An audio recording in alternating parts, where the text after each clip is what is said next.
Hello everybody, this is Jeff at etrailer.com.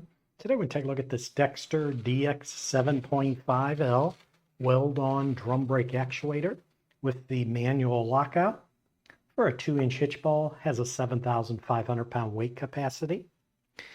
Now you're going to use this actuator to synchronize your trailer brakes with your tow vehicle brakes. This hydraulic actuator will activate your trailer's brakes when your tow vehicle slows or stops. Basically what happens is when you apply the brakes in your tow vehicle, deceleration occurs and the momentum is going to push your trailer toward the rear of your vehicle. So with a surge brake system, this actuator is triggered as your trailer moves forward while the tow vehicle slows. The inner slide of this actuator will telescope back, applying force to the master cylinder back here, which in turn will supply the necessary hydraulic pressure to engage your trailer's brakes. You notice this one has a nice low profile coupler latch on it to ensure easy, secure connection. There's nothing sticking up like a handle to get damaged or anything. This is nice, smooth, clear over low profile. It is an over the center latch mechanism, so it only engages when the actuator is fully seated on the 2-inch hitch ball. And it does include this tethered pin here, which will secure the ball in the coupler socket.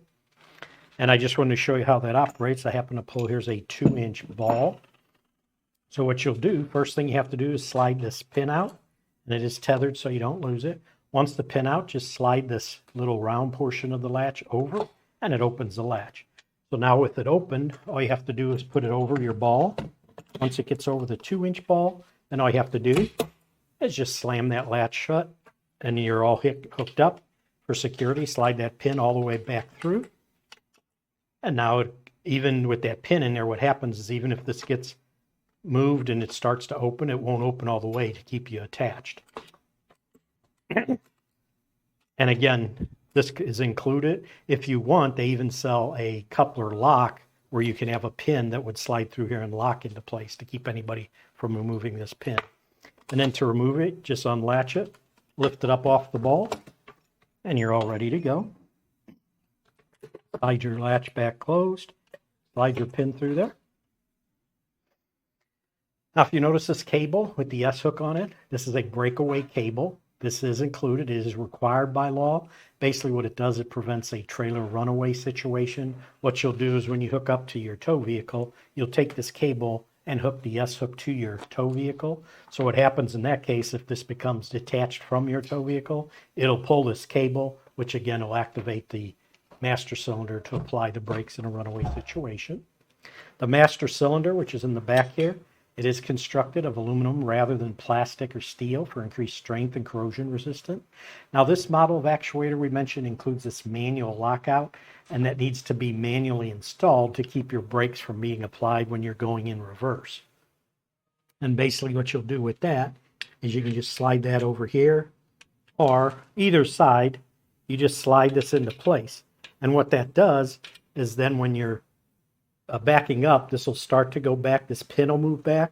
This manual lockout lever will keep that pin from sliding back to keep applying the brakes. So this manual lockout is included. Now, one thing I do want to mention, if you do not want to use the manual lockout, you can also install in the very back here, where your brake line goes, is an electric reverse lockout solenoid on the master cylinder that will engage automatically when you put it in reverse to keep the brakes from being applied. Now those, the solenoid we do sell separately on our website. That would just screw in the back of the master cylinder back here. You notice it has a nice prime finish to it. It's very easy to weld and paint. And we mentioned it's a Weld-On installation. It is designed to fit onto a 3-inch wide channel tongue trailer. Again, this is for trailers with hydraulic drum brakes. Fits a ball size of 2 inches, weight capacity of 7,500 pounds, tongue weight capacity of 750 pounds. But that's going to do it for a look at this Dexter DX7.5L Weld-On drum brake actuator with the manual lockout for a 2-inch hitch ball.